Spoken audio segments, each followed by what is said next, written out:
Hey, everybody, I'm back after a short hiatus, and it is a fantastic, jam packed, filled episode of Javier in the Air, episode 10.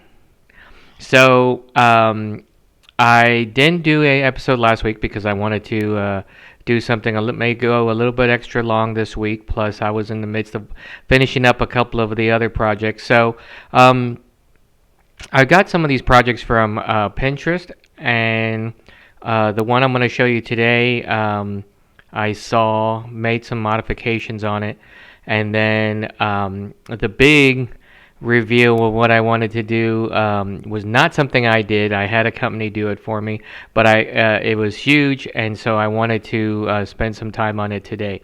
So we're also going to have an old man rant, as we will want to do.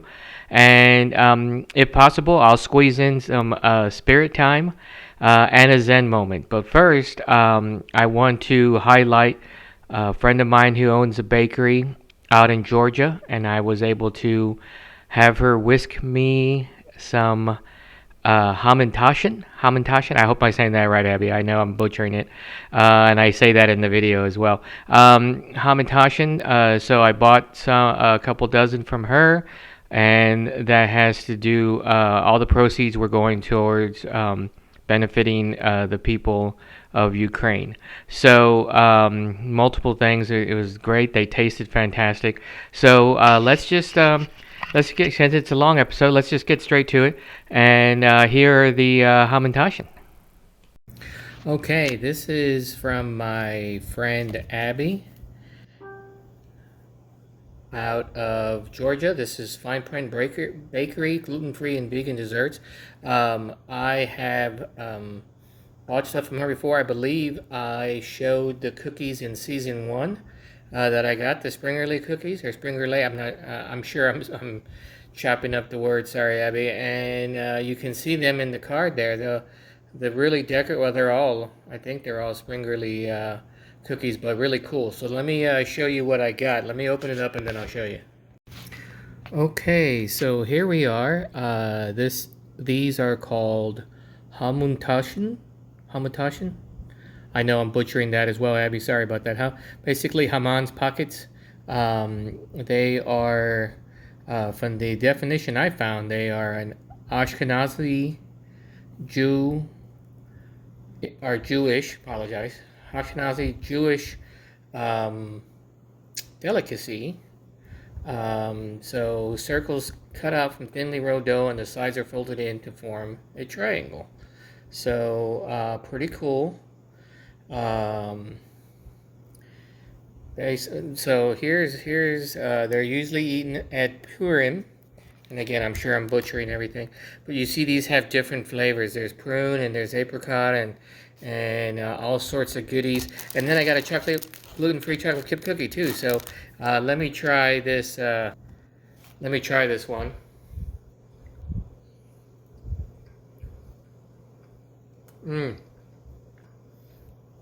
Really good. Thank you, Abby. Thank you for sending them to me. I'm glad I got them. Got them fine. Everything's good. Those are really good. So, Hamantaschen. Hey, how about that? Again, fantastic. I had the rest of those, Abby. I wound up not sharing them with anyone. I apologize for those who now see the episode and realize what I did. I also found some more information here because I want to make sure that I get everything in there. So these are also, the Hamantaschen are also meant to celebrate Purim. And I think I said it on the video, but Purim is a holiday where the Jewish people celebrate their triumph over Haman and all of their enemies. So what better way is there to do that, to celebrate the holiday, than by eating a cookie that symbolizes the victory over their rivals? So if you're interested, you can always look up Hamantaschen. And if you're really interested as well and you don't know about the holiday of Purim, please look that up also. And then if you're in the Georgia area or you just want to see, Abby does some fantastic gluten-free baking, cookies, and all that. You can check out her menu at the Fine Art Bakery. And if you want some more information and you want to message me first, go ahead and message me first, and then I'll get you in contact with her and her website and everything like that. Fantastic cookies. I bought them for a good cause, and they're also used to celebrate a fantastic holiday. So there is all that. So I hope you enjoyed that. I try to, like I normally say, try to stay out of certain topics, but I felt like this was something that needed to be done, and every little bit helps. So I'm glad I was able to do something for that, because you can't really do that much from here unless you find a site you can donate, which we talked about last week or 2 weeks ago. Okay, so let's move right into the Tequila project. So if you watch the actually opening credits, it said Tequila Gate. So no, it's not a play on words. It's not some sort of Watergate type conspiracy. This is a straight up project that I got from Pinterest, like I was talking about earlier in the show. Made some modification myself, and so I'm just going to go straight into it. I'm not going to explain it because I explain it all in the videos. So take a look and see what you think. Okay, so this is my Herradura Cointro outside project. I'll show you the outside once I have it done. This is going to be on the interior. As you're looking at my house, left side, inside the vinyl gate, the 4-foot gate. And I'm doing something crazy there. But here, and no, I'm not making the coconut experiment of Gilligan's Island, for those of you who know that reference. And I'm not cooking up anything or making an explosive for the rest of you who don't know the Gilligan reference.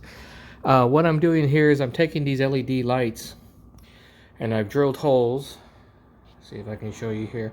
Drilled a hole on top of all these bottles. And thanks to neighbor James for helping me get these bottles. A little bit of neighbor's item, but not much. Most of it was actually he and I, to be fair. And I am then putting the LED wire into the bottle, and I'm gluing the top closed where the hole was. One, so that they don't move, and then two, because it also will keep out any creepy crawlies and stuff like this. So this is actually a sealed bottle now, due to the fact that it's screwed on tight and I have it done.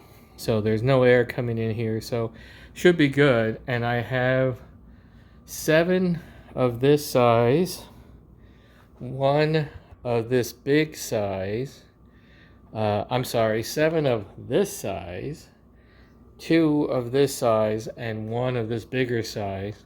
And then I'm going to put the Cointro, and then I have the same setup for the next round. So this is going to be going around, and I'll show it to you when it's done. Okay, so quick update. I ran out of that one section, and I had this left, so I figured I might get a couple more bottles. So I didn't glue the last 3, 4, 7 of them, and if I get some more, I can stretch it out without having to ruin the glue. But more importantly, how's it look? Oh, that is awesome. Here is the somewhat final side gate project tequila bottle project. So all upside down, all of them showing the horseshoe kind of in different ways. Got the this is marble rock that I'm using on top of the sand, which is on top of weed barrier. And I'll show you what it looks like tonight. And here is the final project. I got the lights working differently, so I'll need to fix that, but this is it.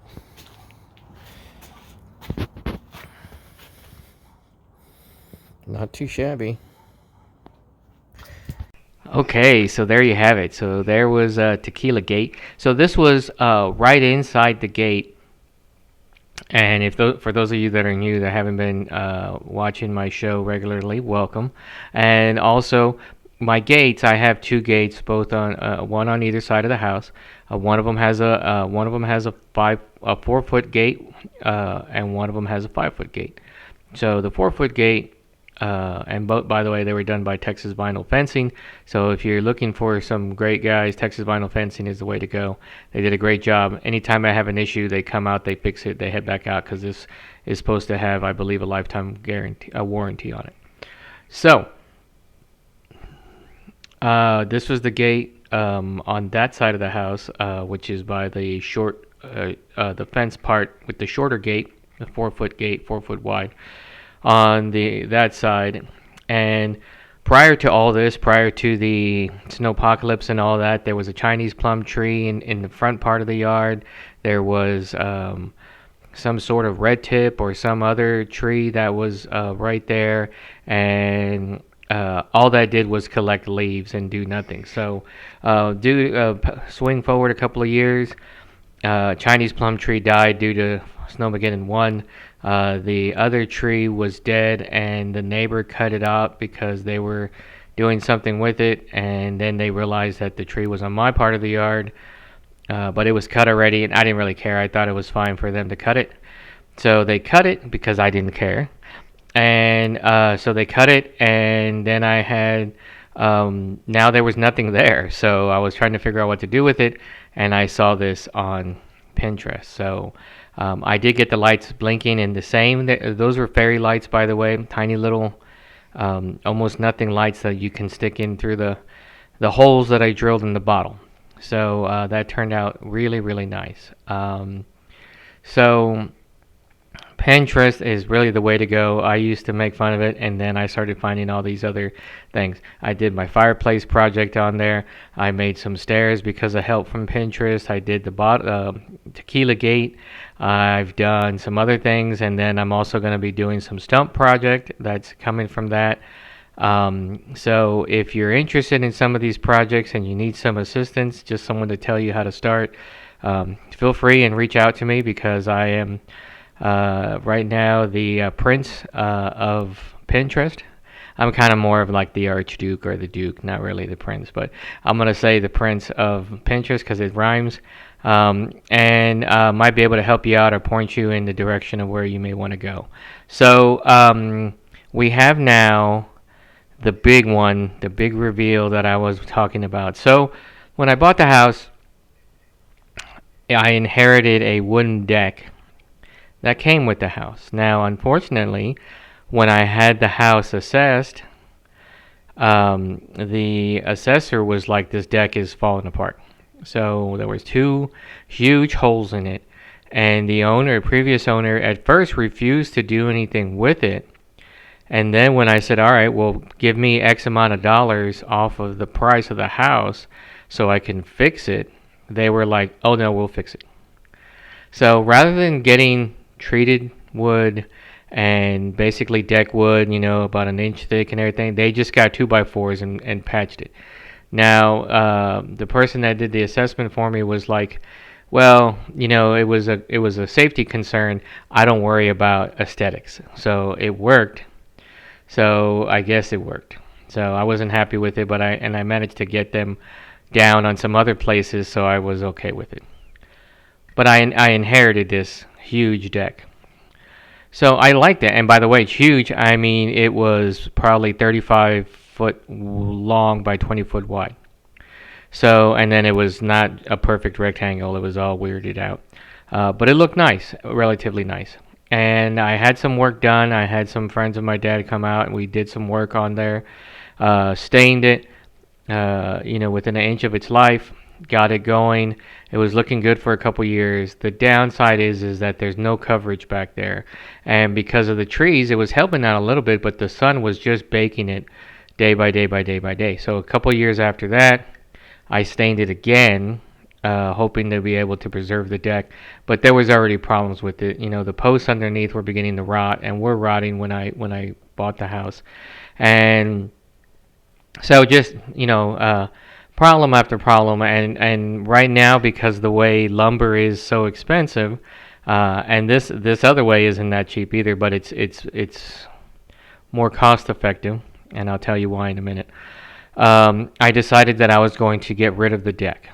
So I know some people that have visited my house and visited my deck thought that was a really good selling piece, and it was. I liked it. I think that was one of the ideas, one of the reasons why I bought this house in the first place. But the maintenance of it was becoming awful. It was just, the sun was just not playing fair and just baking it and baking it and baking it to the point where I was already thinking about having to redo most of the deck. They were beginning to have not holes, but they're beginning to sink into it when you walked across the deck because, like I said, some of the posts were rotten, and so it wasn't holding where the screws were. So the cross beams were also rotten at the point where they were exposed to the elements and the little cracks, which was enough to start having safety concerns. And so I didn't want to have to worry about guests or family stepping into a hole, falling down, hurting themselves. I didn't even think about legal repercussions. Just I didn't want anybody to get hurt. So, thanks to neighbor James and Zaida, they had a guy that did some work for them. Name of the company is MP Horseshoe Construction, and the guy who owns it is named Miguel. Fantastic guy, really good guy. Came out and gave me a quote for a much smaller concrete slab as opposed to going with a wooden deck.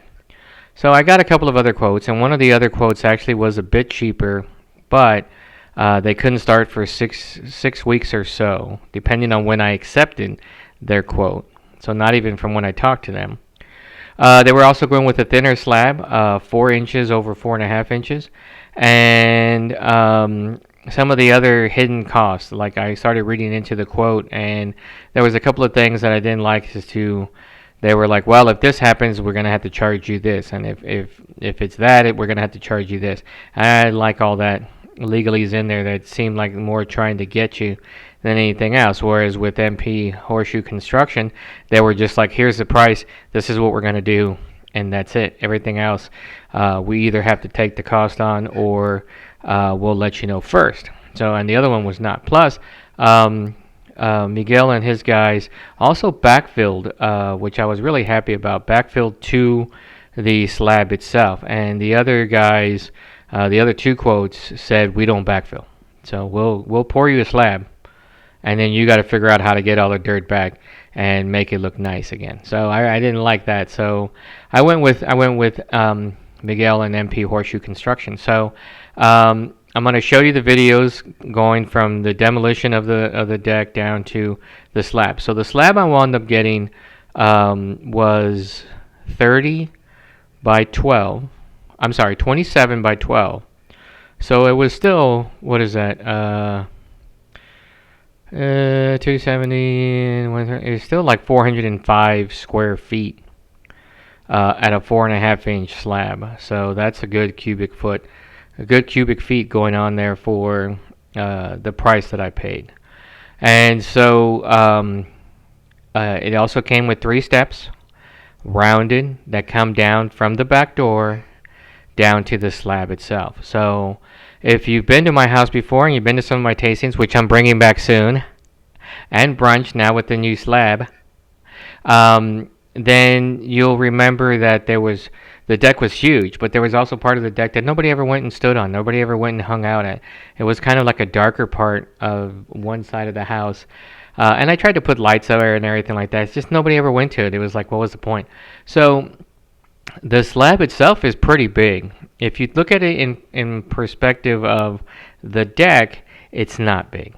But when you step back and look at it, say, from the yard, you're like, that is pretty big. So it does give me some space back on the yard, and I'll start having some more projects for that. So anyway, enough about the whole setup. Here are the videos for getting me a new back deck. Check it out. Okay, so tomorrow is the start of the deck project, which is not going to be done by me. Just to let y'all know, it is not going to be done by me. So here, everything that you currently see on the deck is gonna go, and they're gonna pour me a slab from this corner to that corner, and then about 12 feet out. So I will take videos of the whole thing. Well, here we are, day one. As you can see, they did a fantastic job of breaking down, I'd say probably 95% of everything. As you can see over here, this is where, and I'm looking down, so make sure I don't step on a nail. As you see here, this is what's not going to get covered, so I'm going to have to do some pressure spraying, maybe stain something or paint it or something, do something interesting. You can see the gutter, how it stops there, because that's where it was under the deck, so I need to start looking at that. But otherwise, it's not a it's a good day one. Okay, here we are, day two. As you see, the guy's got a lot of work done, fantastic work done. There's you can see the rebar put down and tied in and all ready to go. Mud's coming tomorrow, and that's the 12-foot out. Not as big as what I had, but I think it's going to work great. There's that side of the house that's not going to have anything. So guys are picking up everything tomorrow after they do the mud. So I think it's going to turn out fantastic. They did a great job. And so that's day two. Here is the final pour. As you see, there's the expansion line score there, are actually cut in, but they'll be doing more work on this. Hey everybody, where's the camera? Right here. So the big project is done. It's been, let's see, they basically finished Friday mid-afternoon, and it looks fantastic. So we're gonna go outside and take a look in the back. So here we go. As you can see, I step out onto the first step. There he is. There he is. Look, and there's a second step and third step. He's doing his, and we got. That's funny. I was just going to. And so there we go. MP Horseshoe Construction. Good job, Miguel and his crew did. Also wanted to show you from this side. So in past podcasts, you will have seen my deck, and it was quite large. So this is small in comparison, but when you look at it from this side, you see that there's some good space here. I'm going to have a lot of fun working on this. Okay, so there you have it. There is the deck. So what a difference it makes, isn't it? The wooden deck not only absorbed the sunlight in a different way, but with all the coats of stain that I had on there to try to keep it going before I had to get rid of it, really darkened the landscape, so to speak, of that area. And this concrete's brand new as of today. It's only about 90 hours old, so it's really bright, really reflecting that sunlight. Not necessarily a good thing, but I will be staining it. Miguel told me to wait about a month to really let everything, the humidity, drive out of that, what's left of the moisture inside the concrete, get it all out, go about a month so that it's nice and dry and hard as it's ever going to be, and then start worrying about staining it. So as you notice, he also scored a diamond pattern. So not only does it look nice, but the diamond pattern will also help try to defray any cracking or fracturing that may occur later on in the lifespan of the concrete. There's still going to be cracking. That's what concrete does. Unfortunately, we don't have that Roman concrete that lasts thousands of years. We have our modern day mixture, which doesn't last very long, but as long as Roman concrete, but it does last. And so there was also that big cut that they did in the slab that you saw in the video that's actually meant to help with the expansion and contraction during adverse weather conditions. So as the concrete expands and cools over the time, that space is meant to kind of handle that. And actually, it's the plan is that it's meant to actually try to crack there first before it cracks anywhere else, and then you can repair those cracks and go forward that way. So hopefully none of this will come up for quite some time. And like I said, Miguel and his crew did great. They leveled it out nice. So now with that, knowing that is nice and level, I can use that to level out off of that for other projects that I may have, which would include shrubbery, perhaps some tree. No, I don't want to really go with trees because the roots will eventually crack it. But small shrubs, some grass, and then I might try to build up or build down out so that it's even with that, and then I can use that as a different area as well. So I will be breaking this in, so to speak, by having a brunch in May, the Saturday before Mother's Day. So for those of you who have been to my tasting before and other party festivities, if you're interested in coming, let me know and I'll get an invite out to you. Okay, so now a couple of things have come off of this project. So the first thing is like I said, in about a month I'll be able to stain the concrete any color or colors that I want. So that being said, those of you who may have seen a lot of my other projects, I am not afraid to use color. So if you see my garage, I'm not afraid to use color. If you've seen my driveway and my front stoop, I am not afraid to use color. So I will be looking at what to do to stain the patio. I need to start calling it patio, not deck. It's patio. So now the second thing, which actually was great ideas from both neighbor Zaida and from my sister Norma. Zaida, I was talking to her and James about having to pressure clean the foundation slab, get that looking nice and clean, and then doing some sort of stain on that. Which, by the way, Miguel and his crew, who didn't have to do this, patched the holes where the rebar had been drilled in, covered that up with cement. There was another hole that was there that we weren't sure why it was even made, but it was about this deep and about that long. And again, we weren't sure why that was there. But he patched that as well. So his guys did fantastic. And they took away all and any garbage I had in my backyard. I had the broken wrought iron table taken away because it was in 5 or 6 pieces. 2 of the chairs that broke because the limb fell on it, taken away.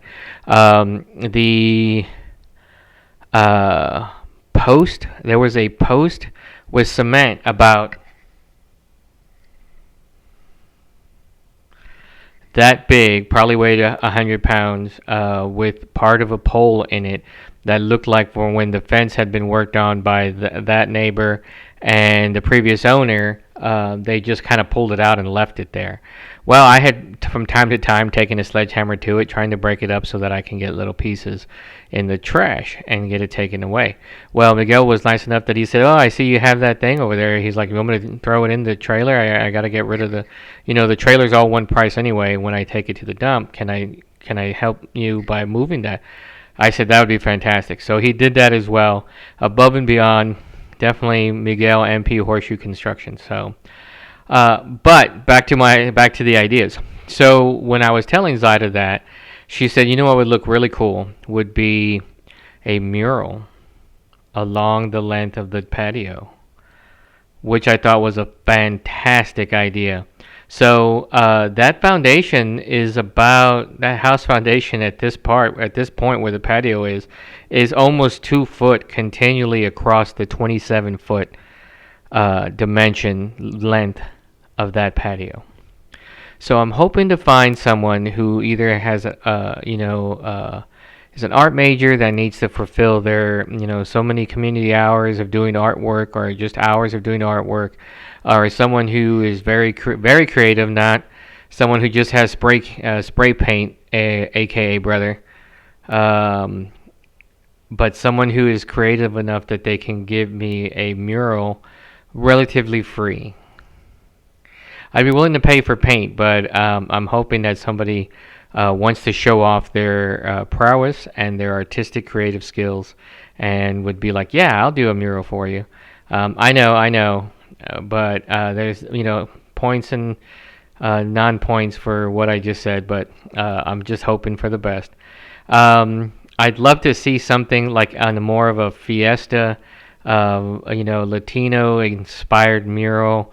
That would remind me, if you remember the mural of Good Times, where they pan through and it's a mural and it's everybody from the show on there. But we'll see. So if you know anybody that does art and is looking for a new type of canvas and or medium for them to work on, and is interested in doing a project like this just for fun, I'd be willing to put up, pay for the paints to get it done, and then I would put some sort of sealant over it so that it would remain for the duration of me owning the house. And then I could then I could figure out what kind of colors I can go with the patio. But let's see if I get anybody. So if anybody knows anybody that's maybe interested in doing some of that or something like this, please let me know so then I can get them on, not only on the show, which then I will promote them through my show, but then I would have their mural, and each and every time that I came out, I'd have them sign it, and each and every time that I had people out there, I would point to it and say, so and so did that. They're fantastic. So think about it and let me know. And if you know somebody, have them message me. So let's see. I think we're going to go try to see if I can get in a Zen moment. So let's see what I got. Okay, well, I'm looking at the time, and I know I've been trying to keep my podcast not super long, so I don't have too much time left, but I did want to get you to Old Man Hav and his Old Man Rant. And after that, I'll come back and sum up in a little bit, and then give some information on what we're going to be doing in the next couple of weeks. So here's Old Man Hav. You know him, you hate him. It's time for Old Man Rant. That's right. It's time for Old Man Rant. So today's rant is about parking by the curb, or alongside the curb, or next to the curb. So when you're parking, especially like out in my street is about 2 car lengths wide. I'm sorry, 2 cars wide. Maybe 2.5. Yeah, maybe 2.5. So the problem there is that we can park alongside the curb, which is fine. I have no problem with that. Park alongside the curb all you want. But alongside the curb should mean within you should not be able to put your foot between your tire and the curb. The further out you are, the harder it is for people to drive down the street, or your car is going to get not hurt, it's going to get cut, bumped, scraped, lose its mirror, and I, for one, am not going to feel sorry for you at all. I warn everybody that comes to see me, to park by the curb within inches. Sometimes you may even scrape your tire. But you know what? That's okay. It's not going to ruin the tire. Unless you're scraping along for like 50 feet, it's not going to be a problem. But, and I'm not even going to name names, rhymes with Smulia and Smiston.